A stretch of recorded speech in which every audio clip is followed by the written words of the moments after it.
Hello everyone, this is Tishan Sharma and you are watching Abel's Voice official YouTube channel. Today is Sunday 5th of December 2021. अभी दिन के बज रहे हैं लगभग 12:30.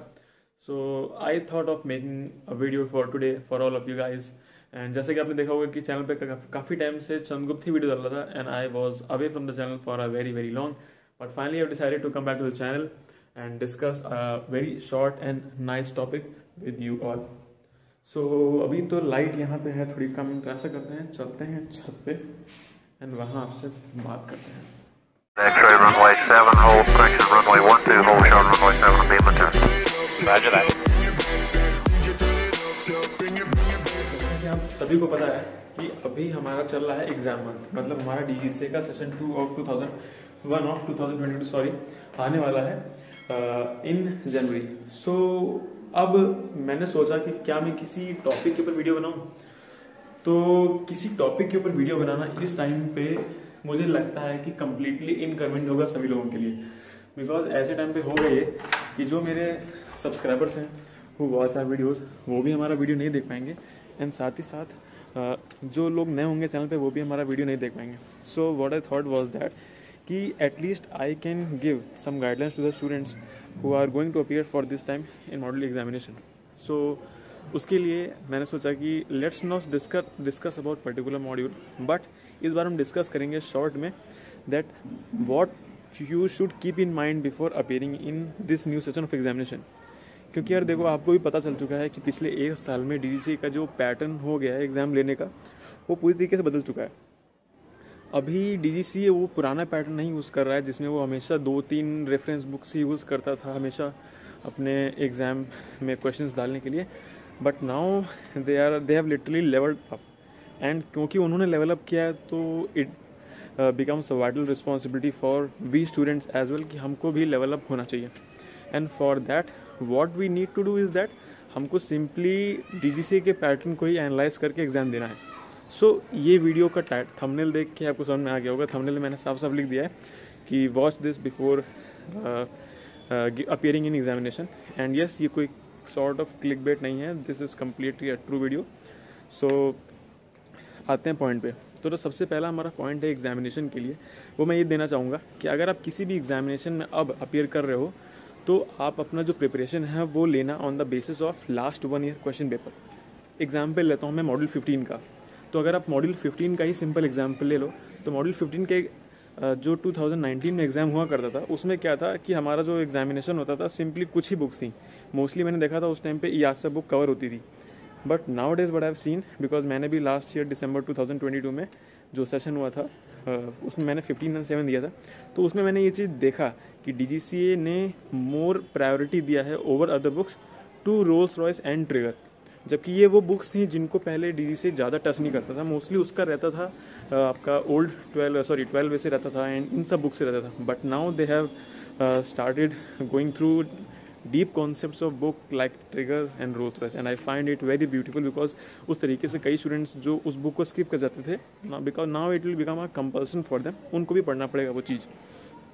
तो आपको अगर कोई भी प्रिपरेशन शुरू कर रहे हो तो आपको एक साल के प्रीवियस पेपर देखने चाहिए एंड एनालाइज करना चाहिए कि मोस्टली पेपर कहाँ से आ रहा है।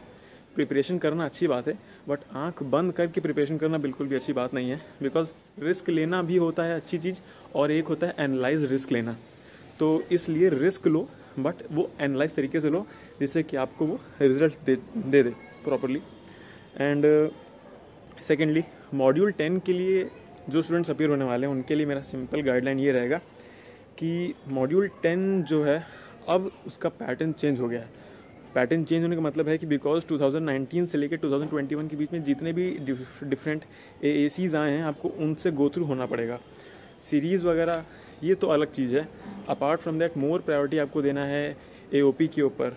सीरीज़ को हटा के मैं उसके अलावा बात कर रहा हूँ, AOP आपके हो गए एंड जितने भी AACs हो गए, बिकॉज DGCA जो मॉड्यूल 10 में करंटली पैटर्न फॉलो कर रहा है उसका मेन मोटिव है करंट लेजिस्लेटिव मैटर जो भी दिया है उसको फॉलो करना।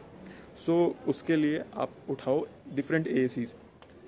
नेक्स्टली मैं अगर टॉपिक पे आऊँ तो नेक्स्ट आपको मिलेगा जैसे लेट्स टॉक अबाउट मॉड्यूल 8 का तरीका वही था, बट अब क्या है कि हम देखेंगे कि मॉड्यूल 10 में क्वेश्चन स्टेबिलिटी वगैरह के अच्छे क्वेश्चन आए वो क्वेश्चंस नहीं है जो प्रीवियसली रिपीट होते थे, बट अब उन्होंने जो क्वेश्चंस उठाए हैं वो काफ़ी अच्छे क्वेश्चंस हैं। देन हम आते हैं अपने मॉड्यूल 9, तो आप सब कर ही लोगे, बेसिक का है, ऐसा कुछ उसमें प्रॉब्लम नहीं है। वो ऑल इट मॉड्यूल 9 के बारे में तो मैं एक ही चीज़ कहता हूँ कि it is all about common sense. तो उसमें तो मैं कुछ भी गाइडलाइन नहीं दूंगा, बस सिंपल बोलूँगा कि आप आसपास की चीज़ों को नोटिस करते चलो, वो सब देखते रहो। और आपसे बात करते करते फाइनली धूप भी निकल आई है। हाँ, सो आते हैं आपका मॉड्यूल 11 के ऊपर। तो 11 में मैंने क्या चीज़ नोटिस करी है कि अब एग्ज़ाम थ्योरेटिकल नहीं रह गया। 11 में मेरे कई सारे सब्सक्राइबर्स ने अपीयर कर रहे हैं लास्ट 2 सेशन से, एंड कुछ हैं जिन्होंने कॉन्ग्रेचुलेशंस टू देम जिन्होंने क्लियर कर लिया एक बार में, एंड कुछ ऐसे भी हैं जो 2 बार से स्ट्रगल कर रहे हैं। तो उनके पैटर्न को देखते हुए मैंने ये चीज़ भी देखा है कि DGCA अब जो 11 का ले रहा है एग्ज़ाम, उसमें जो क्वेश्चंस आ रहे हैं वो आ रहे हैं प्रैक्टिकल बेसिस पे।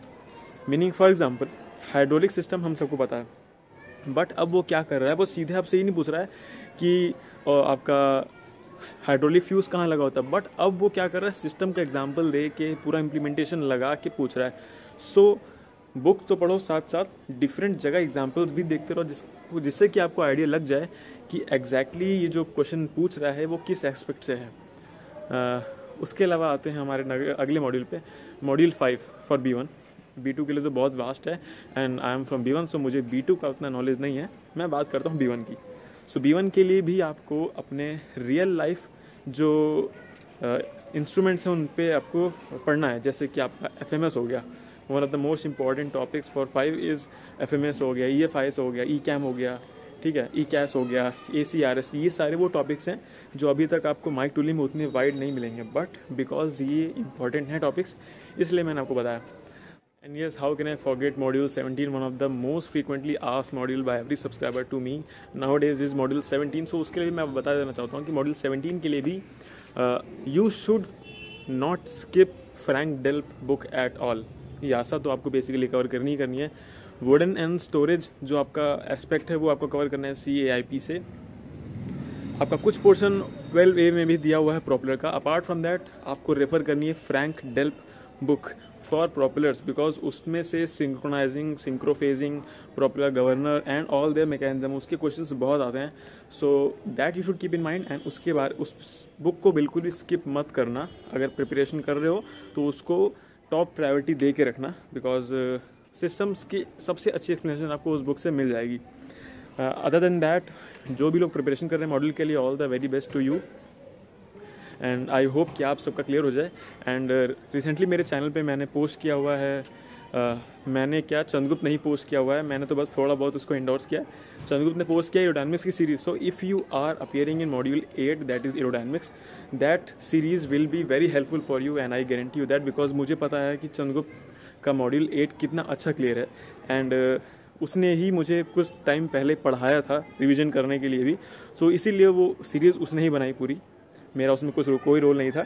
सो अगर आप 8 के लिए अपेयर कर रहे हो, या फिर अगर आप इंटरव्यू के लिए अपेयर होने वाले हो, या फिर आपको कुछ भी रिवीजन करना है मॉड्यूल 8 का, सो आप वो सीरीज़ ज़रूर देखो, और अच्छी लगे तो उसको और लोगों से शेयर भी करना, बिकॉज बहुत ही बेनिफिशियल सीरीज़ है। एंड एरोडायनेमिक्स एक ऐसा सब्जेक्ट है जो आपसे हर पॉइंट पे हमेशा पूछा जाएगा। वो ऐसा सब्जेक्ट नहीं कि आपने मॉड्यूल क्लियर किया फिर आप भूल गए, ऐसा नहीं है, वो आपको हर जगह पूछा जाएगा, भले आप B1 से हो चाहे B2 से हो।